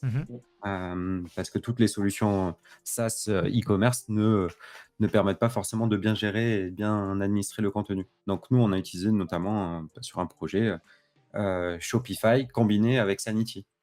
Donc Sanity va permettre de gérer toute la partie contenu du site, donc les images, les textes, voilà, tout le contenu qu'on va avoir sur les pages. Et puis derrière, on utilise Shopify pour toute la partie purement e-commerce, quoi. Voilà. Donc on avait choisi Sanity parce qu'ils ont une intégration directe avec Shopify, qui permet de, à chaque fois que tu pousses un produit dans Shopify, ça vient le pousser dans Sanity. Donc ça te permet de pouvoir surcharger et venir modifier ton produit, en fait. Donc si tu veux mettre plus d'informations sur ton produit, découper un petit peu la manière dont tu veux présenter ta page produit, tu peux venir le faire avec Sanity. D'accord. Parce que donc Shopify était purement pour la partie gestion des produits et Sanity plus pour une partie affichage ou blogging, c'est ça? Comment Ouais, ça c'est s'orchestra? pour gérer tout le contenu, pour gérer texte, images de toutes tes pages. Donc en Ok. gros, tu vas venir configurer exactement la manière dont tu veux administrer le contenu de chacune de tes pages, et tu vas pouvoir le faire dessus. Donc tu gardes Shopify vraiment pour toute la partie pure commerce. Ok. Et après, à côté de ça, on a utilisé aussi une autre solution qui, elle, pour le coup, est un 2 en 1. Donc elle a cet avantage-là, qui s'appelle Crystallize. Ouais. Donc tu peux le montrer. Crystallize, l'avantage, c'est qu'il va te gérer. Il fait à la fois la partie CMS headless et à la fois la partie e-commerce. Donc il te permet de gérer les deux, quoi. Voilà. Ok. Vous l'avez pas utilisé, Loïc? Ça te parle? Crystallize, non, jamais. En CMS, on utilise souvent Prismic. Ouais. Souvent Prismic, Contentful, Mhm. ou l'équivalent open source Strapi. quand il faut l'héberger chez nous, Ok. qui marche bien aussi. Ok. Ok, ça roule. Ok, ouais, désolé, j'étais pris dans le truc. Parfait. Du coup, qu'est-ce que je voulais dire d'autre? Donc, ok, sur cette partie e-commerce, rien de plus à ajouter. C'est tout à fait possible. Alors ça, parce que c'est vrai que ça, je pense que ça fait partie des cas les plus, je dirais, courants. Le e-commerce, étant donné que, comme tu disais, ils ont effectivement toute cette notion de trafic à gérer et de pic qui peut arriver à n'importe quel instant. En préparation un petit peu de ce talk, il y a Benoît qui m'a parlé aussi d'une autre notion que je voulais bien que tu nous détailles, qui est la notion de DXCP par rapport à un CMS. Alors ça, pour le coup, totale découverte de mon côté. Est-ce que du coup, ben, voilà, pour recentrer un peu sur ce sujet des architectures composables, est-ce que déjà tu peux nous définir ce que c'est, quelle est la différence par rapport à un CMS, et peut-être nous donner un exemple, ou je sais pas, voilà, pour illustrer ça. Oui, avec plaisir. Pour raconter un peu une histoire, donc, ce qui est difficile avec les architectures composables, c'est justement de faire les connecteurs, d'assembler un peu tous ces composants entre eux. Donc pour accélérer ça, il y a déjà plein de choses qui existent sur le marché. Déjà, entre les outils, il y a plein de connecteurs qui se créent. Bon, on avait l'exemple tout à l'heure de ce connecteur entre Sanity et Shopify. Il y a plein de connecteurs entre, par exemple, Shopify et Algolia pour la recherche. Donc, il y a les connecteurs. Ensuite, on a vu il y a quelques années des front-end as a service.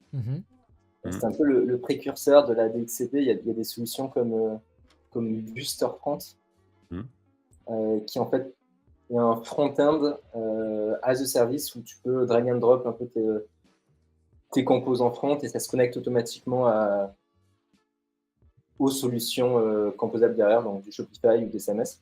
Ouais. Il y a d'ailleurs une boîte toulousaine aussi qui s'appelle Front Commerce, je sais pas si tu connais, qui fait front-end as a service aussi. Ouais. Voilà, une startup qui vient se connecter de la même manière aux différentes solutions headless e-commerce. Non, bah, c'est exactement ça. Donc il y a cette solution qui commence à arriver pour faciliter la composition et l'assemblage. Et il y a encore une next step qui a été atteinte en ce moment, c'est la DXCP. Donc la DXCP, c'est des plateformes de composition. Donc c'est Digital Experience Composition Platform. Et c'est des plateformes. Donc les exemples, il y en a qui s'appellent Uniform, il y a Builder.io, il y a Plasmic. Les trois font globalement ça. C'est des interfaces no-code qui permettent de construire vraiment des fronts tout en no-code, un peu à la Webflow. C'est-à-dire que le gros avantage de ces plateformes, c'est que au lieu d'avoir du code no-code qui après va être hébergé chez eux, ce code va être hébergé au sein de vos applications Next.js ou Nuxt. Et du coup, ça va être hébergé dans votre infra sur Vercel. Ok. Et du coup, en fait, on a tous les avantages du no-code pour construire vraiment au drag and drop des fronts. Donc, Plasmic, c'est un exemple. Donc, tu peux vraiment construire des fronts en drag and drop, mais tu as tous les avantages du code custom parce qu'en fait, c'est hébergé pas sur ton application Next, rendu côté serveur, du coup, hyper performant. Ouais. Et ça va même encore plus loin, c'est-à-dire que tu peux aussi créer tes composants custom. Et donc, tu crées ton propre composant React, tu l'enregistres chez Plasmic, chez Uniform, chez Builder, et après, tes teams marketing peuvent drag and drop les composants React custom directement via un éditeur. Donc en fait, ça te sert uniquement, entre guillemets, à manipuler ton code de façon no-code, on va dire, de façon visuelle. Mais derrière, tu as du vrai code qui est généré que tu vas pouvoir en fait utiliser, customiser si tu veux reprendre la main. Et tout est évidemment hébergé chez toi. C'est vraiment uniquement une interface pour te faciliter en fait la création de tes fichiers, si je comprends bien. C'est ça. En gros, ça va récupérer au moment du build de la page. Ça va récupérer de la data sur l'interface, ça va récupérer l'architecture de ta page, tous les composants, composer vraiment ta page. Et après, tu peux aussi spécifier des sources de données. Et donc là, les sources de données, tu peux vraiment mettre n'importe quelle API. Ok. que ce soit les API de tes... Bah là, on le voit en bas, il y a plein de connecteurs qui existent par défaut. Donc, tes CMS, tes solutions e-commerce, ou même tes solutions de marketing, tes CRM. Et du coup, Builder va te permettre vraiment d'assembler ça.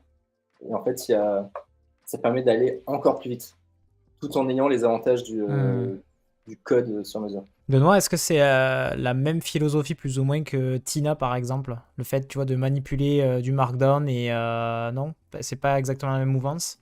Parce que j'allais dire, Non, tu non, vois, ce non. côté où tu as une interface qui va te permettre de manipuler, in fine, ça va être du fichier, donc là en l'occurrence par exemple du Markdown, et à l'arrivée tu vas avoir quand même du vrai code, on va dire, entre guillemets, et tu vas héberger toi-même le truc. Est-ce que c'est différent Non, peut-être? Tina, c'est purement un CMS headless, avec la particularité d'être un CMS headless dit Git-based, donc qui vient pousser directement les modifications dans Git. Donc là, ces solutions-là, c'est vraiment, tu as l'éditeur visuel et ça vient te pousser, ça vient te créer ton code en fait. Ok, ok. Ça vient te créer ton code et donc, en gros, si tu veux, tu peux créer tout ton projet. On l'a fait sur un petit projet. On a créé un projet avec Plasmic. Et après, en fait, tu récupères tout le code et tu as ton projet Next, tu l'héberges où tu veux. Et puis après, s'il te plaît pas le code, tu peux le modifier. Et tu peux choisir de modifier soit de côté Next, soit côté Plasmic, quoi. Ok. Le gros avantage, c'est vraiment ça, pour les équipes marketing qui veulent modifier les contenus, en fait, ils ont plus besoin de faire appel à des devs. Mais par contre, on fait appel aux devs quand on veut faire des composants complexes. Ou par exemple, en e-commerce, un truc assez courant, c'est des push produits avec ajout au panier. Imaginons que tu as ton article de blog, et en plein milieu de ton article de blog, autant d'ajout au panier qui ajoute vraiment le produit au panier. Ok. Ok. Et donc ça, tout ça résumé en DXCP. C'est un terme très compliqué pour désigner quelque chose de relativement, enfin, c'est relativement simple, ouais. On Et ne pas donc, confondre avec DXP. Merci Loïc de m'avoir repris hier. Et donc, DXP, donc DXCP, Digital Experience Composable Platform. C'est ça, Composition Platform. Enlève composable dans DXP.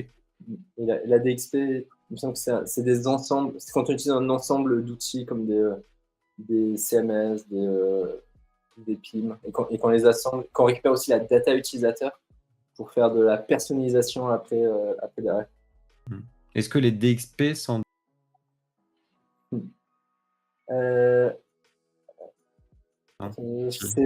on a perdu la moitié de l'audience, là, ça y est. Ouais, c'est bon, on arrête. Les DXCP, c'est vraiment sur la partie front, c'est vraiment faire de la composition au niveau de ton front. Ouais. Ok. Alors que les DXP, c'est plutôt en back-end. Enfin, c'est toutes les solutions back-end que tu peux utiliser pour créer ton expérience. Okay. Nous, il y a un CMS headless qu'on apprécie de notre côté, qu'on a pas mal utilisé, c'est Storyblock. Je sais pas si tu connais. Ouais, on n'a pas utilisé encore. Ok. Donc, il a un éditeur visuel vraiment puissant et qui a...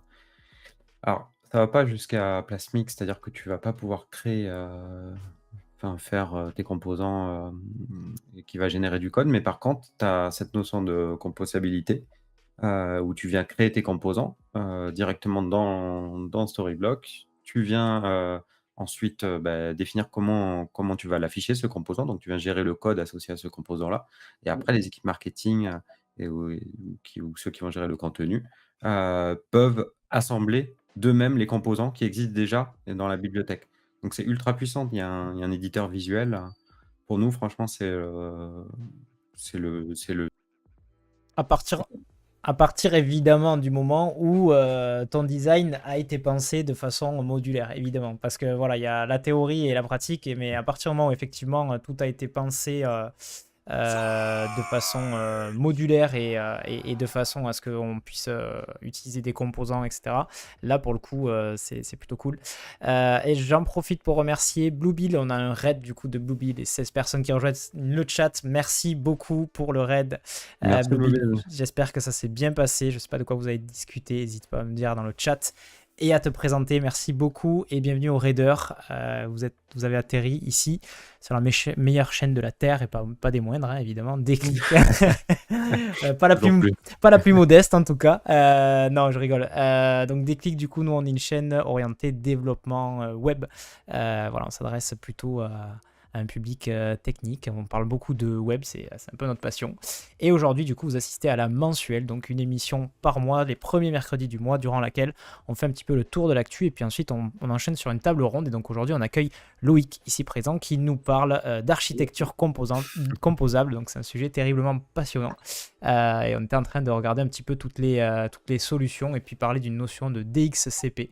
Donc voilà, une nouvelle notion émergente plutôt cool. Merci en tout cas Bluebill pour le raid et bienvenue aux raiders. N'hésitez pas à vous abonner bien sûr. T'as vu ça, Merci, Bluebill. Tu peux nous dire de quoi vous parliez dans votre stream pour savoir si l'audience peut être intéressée par ce qu'on fait de aussi. mémoire, je pense que c'est de la tech, Bluebill, il me semble. Je suis quasi. Ouais, je sais que c'est un nom qui me parle. Attends, je vais checker. On va prendre quelques secondes. J'en profite juste pour répondre à une question du chat. Il y a une question de Flitz0. WordPress en tant que headless et le back-office, c'est toujours d'actualité, point d'interrogation, ou il y a des meilleures solutions. Donc WordPress, effectivement, on en a parlé dans une interview il y a 2 semaines, je crois, avec Jérôme. Bluebill, je te confirme, c'est bien de la tech. Je le reconnais avec son petit chapeau à chaque fois. il me semblait bien le connaître, donc c'est du dev, effectivement. C'est cool. Merci Bluebill. Merci Bluebill. Donc yes, WordPress peut être utilisé en mode headless aussi. Donc c'est possible d'être dans une architecture composable directement en gardant WordPress en mode headless pour ceux qui apprécient WordPress et qui veulent le garder. Donc on peut faire une architecture composable avec WordPress aujourd'hui. Complètement. Je sais que les CMS sont traditionnels, que ce soit WordPress ou Drupal, s'ils sont mis aussi en headless pour pouvoir être intégrés un peu de partout. C'est possible. Ouais. PrestaShop, par contre, j'avais regardé à un moment donné, mais leur API, je pensais pas trop ça, quoi, pour passer en mode headless. Je sais pas si c'est quelque chose que vous avez vu de votre côté, vous, Loïc. On n'a jamais testé. Ouais. Je vous partage le lien de l'interview du coup sur notre chaîne Replay. Du coup, on avait accueilli Jérôme qui vous avait parlé effectivement de comment utiliser WordPress, donc CMS plus traditionnel en mode headless, donc n'hésitez pas à aller voir. Et du coup, Bluebill qui dit on était sur du PHP Symfony sur mon projet de site de lecture et d'écriture en ligne, impeccable. Il me semblait bien que tu faisais du PHP. Ouais. Voilà, ça fait partie des quelques irréductibles streamers qui vont parler de PHP, parce qu'en général, déjà, j'ai l'impression que des streamers dev, il y en a de moins en moins en francophonie. Moi, j'en vois de moins en moins, mais en PHP, c'est encore plus rare, donc c'est très cool. Hormis GraphiCart, peut-être. GraphiCart qui en fait, mais il fait plus du React.js en ce moment, donc voilà. Donc voilà, je vous ai partagé le lien en tout cas dans le chat.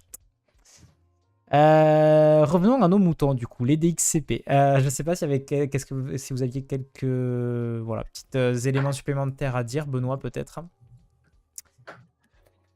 Non, mais faudrait que je prenne un peu de temps de tester tout ça. Notamment Builder.io qui fait pas mal parler de lui. Non, les solutions sont en vrai hyper intéressantes, ça permet d'aller hyper vite. Je trouve qu'il y a encore un peu un manque de maturité sur ce marché, donc ces solutions font encore qu'elles se... On a, par exemple, en Plasmic, on a eu quelques bugs, il y avait des downtimes également. Et puis, je pense que c'est aussi un gros changement de paradigme. Et un truc hyper intéressant que je trouve, c'est globalement, on parle des architectures composables, et la promesse des architectures composables, c'est vraiment la modularité. Donc, vraiment, on peut assembler n'importe quelle solution ensemble. Mais ce qui est dur, c'est de faire l'assemblage. Donc, il y a ces solutions de DXCP qui permettent de tout assembler. Et par contre, une fois qu'on a tout assemblé avec ces solutions, on est encore une fois totalement vendor-lock. Parce qu'en fait, on a tout construit autour de ça. Et ça casse totalement la promesse de modularité au niveau de la solution de composabilité. Et du coup, c'est assez marrant. C'est un peu contradictoire. Ouais, il te faut trouver le juste milieu, quoi. C'est ça le truc. C'est ça. Après, peut-être plus tard, il y aura des solutions sources de composabilité que tu peux héberger chez toi au lieu que ça soit chez Plasmic, chez Builder.io.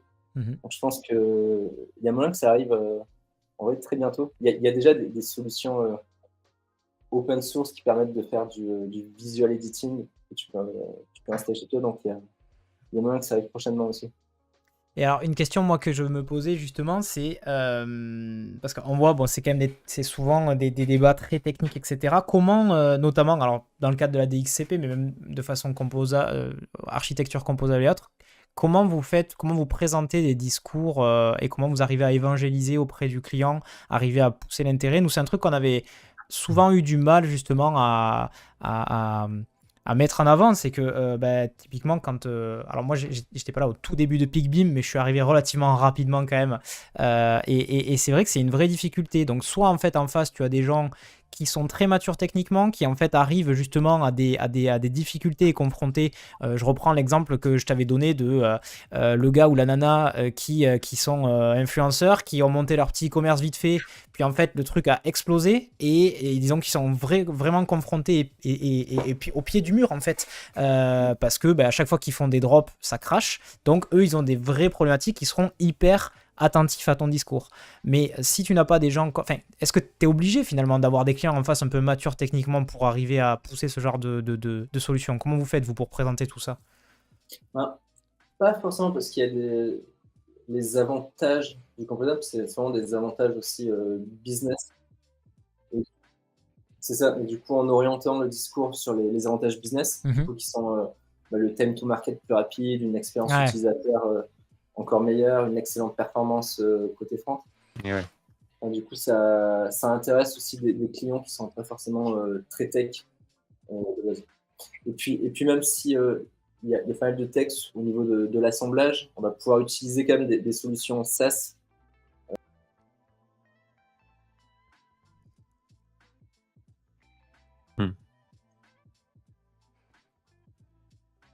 Ouais, si tu leur prouves par exemple que leur équipe de dev qui lui coûte, je sais pas moi, 10 000 euros la journée, vu le nombre de personnes qui travaillent dessus, bah à la place tu remplaces ça par un abonnement qui te coûte, je sais pas moi, 100 balles. Enfin, là, forcément, derrière, tu as des arguments qui disent que ben, voilà, tout ça, vous le déportez, vous êtes tranquille. Niveau RGPD, c'est des trucs qui sont compatibles et let's go, quoi, tu vois. Enfin, forcément, c'est des arguments qui parlent un peu plus, quoi. Bah, du coup, ça parle à la fois des tech ou des non-tech, puisque du coup, des boîtes tech qui veulent faire des solutions elles-mêmes, elles vont quand même pouvoir faire du composable et assembler un peu leurs microservices fait maison ou utiliser des solutions open source. Ok. Et tandis que les non-tech, eux, vont plutôt prendre des SaaS qui vont assembler également. On a une personne qui me dit qu'on a perdu le son de Loïc. Alors, est-ce que quelqu'un peut me confirmer ou pas que... Alors, nous, on t'entend bien, Loïc, donc ne bouge pas. Est-ce que tout le monde a... Ouais, Toine me dit que c'est good. Est-ce que dans le chat, vous pouvez me confirmer si vous entendez... Voilà, si vous entendez... Ah ben non, c'est revenu bon, apparemment. Ok, impeccable. Bon. Petit souci de connexion, mais c'est ce qui fait le charme de Twitch, vous savez. Yes. C'est du direct. Ok, ouais, donc effectivement, merci en tout cas dans le chat pour nous avoir tenu au courant par rapport à ça. Alors, on a une question hyper intéressante de Virtual Code. Du coup, merci beaucoup d'ailleurs de nous avoir. J'ai pas remercié tous les gens qui se sont abonnés, mais en tout cas, merci à Virtual Code. J'ai vu qu'il y avait quelqu'un d'autre qui s'était abonné. Attends, c'était du Carigno. Merci beaucoup pour le follow, c'est très gentil. Si tu composes avec des parties OS, tu n'es pas vendor lock. Alors, je sais pas si c'était un rapport peut-être avec une autre. Je sais pas si ça te parle, Loïc. Enfin, si tu peux répondre à ça. Oui, tout à fait, mais en effet. Alors, si tu composes avec des solutions open source, t'es pas vendor lock, tu peux les mettre chez toi. Mais alors, quand je parlais de vendor locking tout à l'heure, c'est plutôt avec les solutions de composabilité. C'est-à-dire des solutions comme Builder.io, Plasmic, qui vont servir à assembler toutes les autres solutions. Une fois qu'on a commencé à assembler toutes les autres solutions, la solution de DXCP, elle est hyper centrale. Ça devient assez dur de la changer. Ouais, c'est-à-dire que si tu ne t'es pas vendor locké par les solutions en soi, mais que tu prends un orchestrateur qui lui va faire l'effet inverse, c'est un peu con, quoi. C'est ça l'idée. C'est ça. En fait, au final, c'est vendor locké avec l'orchestrateur, pas forcément avec les autres solutions. Toutes les solutions, qu'elles soient open source ou SaaS.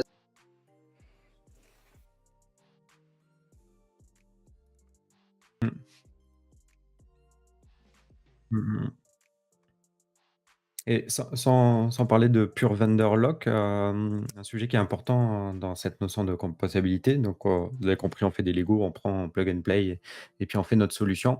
Par contre, donc ça veut dire qu'on peut déplug et play une autre solution. Par contre, un sujet qui est important, et j'aimerais bien avoir ton avis, Loïc, dessus, c'est comment tu fais pour bien gérer ton code, pour être sûr de pouvoir prendre... Attends, ça a recoupé apparemment.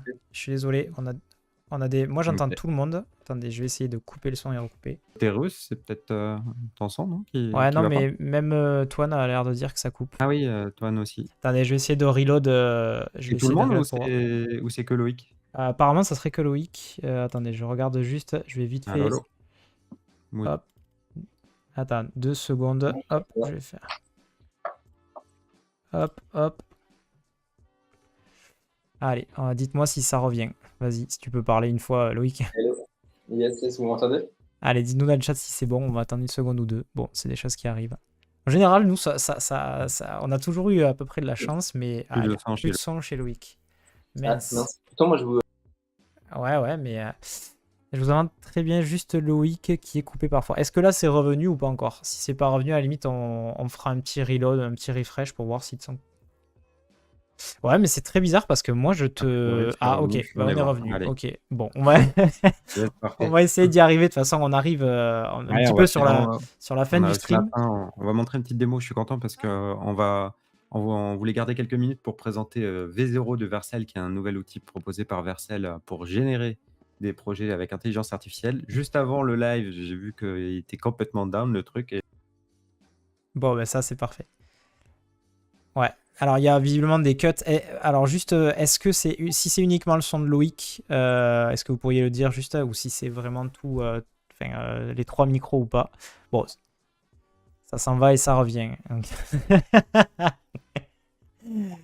Bon, est-ce que c'est est-ce que déjà vous entendez bien Benoît et moi-même, ou est-ce que ça serait bien de le savoir? Mais c'est hyper étrange parce que moi pourtant j'entends, enfin genre si je t'entends toi, on s'entend tous de ouais, notre ouais. côté. Puis je vois même le retour de Loïc, donc c'est très très bizarre. Bon, c'est des choses qui arrivent. Attendez, vous savez quoi, Yes. j'ai mon petit retour là, je vais regarder 2 secondes. Est-ce que déjà vous entendez bien? T'as un temps de retard, par contre. Ouais, non, c'est bon. Benoît aussi, toi on t'entend. Ok, donc bon, ben, écoutez, on va essayer d'enchaîner sur la dernière partie de toute façon, puisqu'on arrive un petit peu sur la fin. En tout cas, merci Loïc pour cette presse, c'était très très cool sur la partie architecture composable. On va vite fait conclure du coup sur ouais, moi c'est nickel. Bon, bah écoutez, au pire du pire, si on n'entend pas Benoît, c'est moi qui ferai la démo et, Ouais, tu parles et puis on encore. verra. En fait, tu parles et moi je montre Ouais. l'outil. Ok, alors vas-y, je te propose de partager ton écran du coup Benoît, et moi je vais essayer Ouais. de commenter. Ça va être du 100% live les amis, parce que normalement c'était pas forcément à moi de présenter, mais du coup on va voir si ça fonctionne. Yes. Donc V0 du coup, un outil qui est sorti par Vercel, donc c'est ce qu'expliquait un petit peu tout à l'heure Benoît. C'est-à-dire qu'avec Next.js, il y a pas mal de nouveaux. Enfin, il y a une nouveauté assez importante, c'est toute la partie intégration à l'intelligence artificielle. Donc, en gros, ils vous proposent un SDK qui est vraiment, je dirais, qui est vraiment adapté pour pouvoir développer des solutions sur base d'IA. Et donc, du coup, ils Exactement. arrivent avec V0, qui se veut une solution un petit peu basée sur de l'IA qui permettrait comme ça de décrire via un prompt des composants en fait. Enfin, tu décris une interface en quelque sorte. Je vais vite fait résumer, puis après Benoît rentrera plus dans le détail si le son est toujours nickel. C'est-à-dire que vous pourriez techniquement en fait décrire une interface, voilà, je veux une interface de e-commerce, une landing page, ceci, cela, avec tout un tas de descriptions, un prompt, voilà, c'est des choses dont on a un peu l'habitude maintenant avec ChatGPT notamment, et il vous génère derrière en fait toute la partie interface, mais en plus de ça la partie code qui va bien Exactement. avec, et donc vous avez plusieurs steps pour pouvoir incrémenter en fait et arriver directement sur le résultat voulu. Et donc on verra justement des exemples où on voit vraiment l'historique de chaque étape de prompt qui a été fait. Donc c'est hyper intéressant parce que vous pouvez vous former en fait en regardant ce que les autres ont fait. Donc je te laisse peut-être décrire Benoît. Dites-moi si le son est bon et Merci voilà. beaucoup pour l'intro. Au moins, on est sûr que ça présente bien l'outil. Voilà. Donc V0 de Vercel, donc c'est Vercel qui propose cette solution-là. C'est en bêta et c'est en private bêta. Donc je m'étais inscrit dès le début et donc j'ai accès à l'outil. Donc si vous allez dessus, vous n'allez peut-être pas forcément avoir accès, mais vous pouvez demander à être sur la bêta et peut-être qu'ils vont vous le débloquer quelques jours après directement.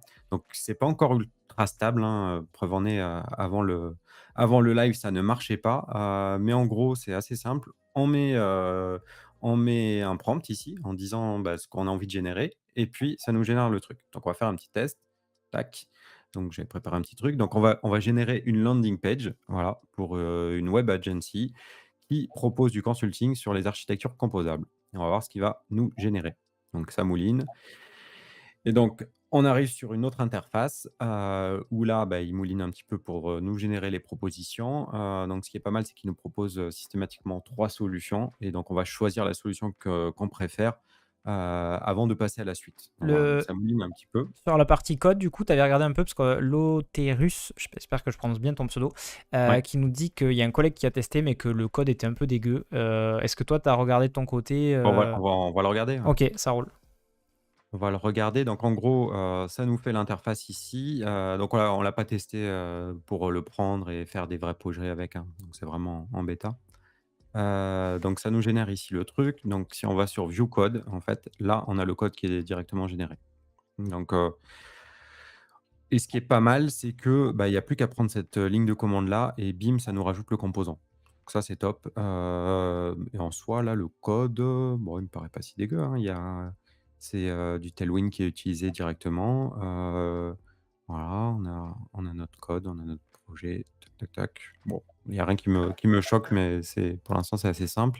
Donc, ça nous fait cette première page. On a une deuxième page qui est proposée où on a les services qui sont en plus.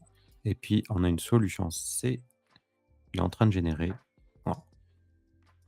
Et en fait, donc une fois qu'on a ça, en fait, on peut reposer une question en disant, je sais pas, qu'est-ce qu'on peut lui demander là pour changer cette page-là? Change the, Ou rajoute un footer, peut-être. Parce que j'ai change, l'impression qu'il ouais, n'y en a pas. the primary color in red, par exemple. C'est qu'en anglais pour le moment. Bonne question. Est-ce que tu On as va le testé tester en en français français. ou pas? And add a footer. Voilà. Et donc là, il va nous faire une V1. Donc c'est pour ça qu'ils l'ont appelé V0 en fait. Ça nous permet de créer la première version. Ou il y a eu du marketing derrière tout ça.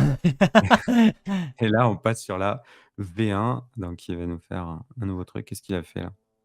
Change the primary color in red and add a footer. Est-ce qu'il mouline là ou est-ce qu'il est dead? Est-ce Fais que, voir. en attendant qu'il mouline, est-ce que tu peux montrer d'autres exemples peut-être aussi parce que j'ai Ouais, vu on va regarder sur la exemple. galerie, ouais. Parce que... Tac. Donc ça, c'est hyper intéressant parce que du coup, vous avez c'est ce que j'expliquais, vous avez accès à d'autres projets sur lesquels vous allez avoir la liste des prompts et donc du coup, pour vous donner Ouais. des idées sur la façon de construire un prompt, etc., qui est pas toujours évidente au début, de comment utiliser l'outil, etc. Ça peut être relativement simple. Après, vous voyez, en termes d'UX, c'est des choses dont Ouais. on a l'habitude, hein, le fait Là, de tu me rajoutes proposer... qu'un footer. Ouais. Ouais, le fait de proposer 3 solutions, typiquement, ça me fait tout à fait penser à c'est DALL-E ou ce genre de choses, que quand vous générez des images, il y a toujours plusieurs alternatives, et puis voilà, le nombre de steps, etc. Mais l'interface est plutôt bien fichue, et après, voilà, reste à savoir si au niveau du code, on est plutôt propre ou pas, quoi. Ouais. Bon, on va regarder des exemples. Par exemple, là, tac, on va sur cette truc-là. Voilà, et le mec, il a généré 23 versions. Et donc, en fait, bah, il a voulu générer un bloc de composants avec des prix pour présenter les pricing sur un site internet, j'imagine. Donc, il est parti de cette version-là. Et puis, en fait, après,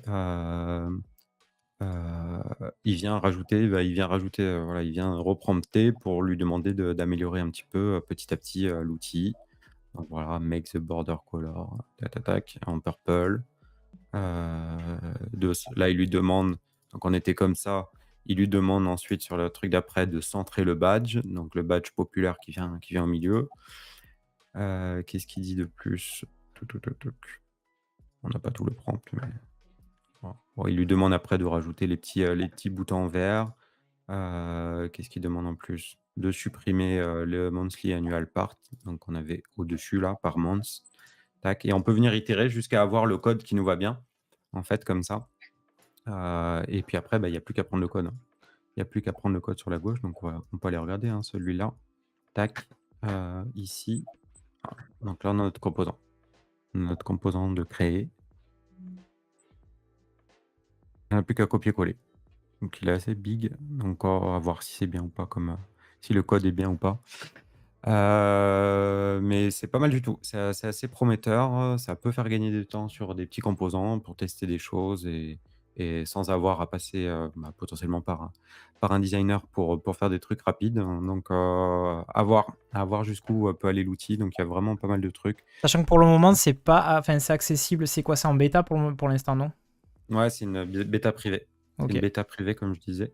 Donc, allez-y, hein, allez dessus et inscrivez-vous. Comme ça, vous pourrez tester par vous-même.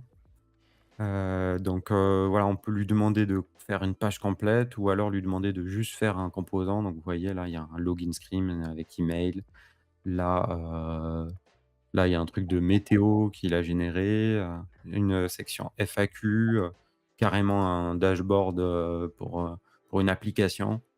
Donc, tac, tac, tac, tac, tac, tac, tac. Si on remonte jusqu'ici.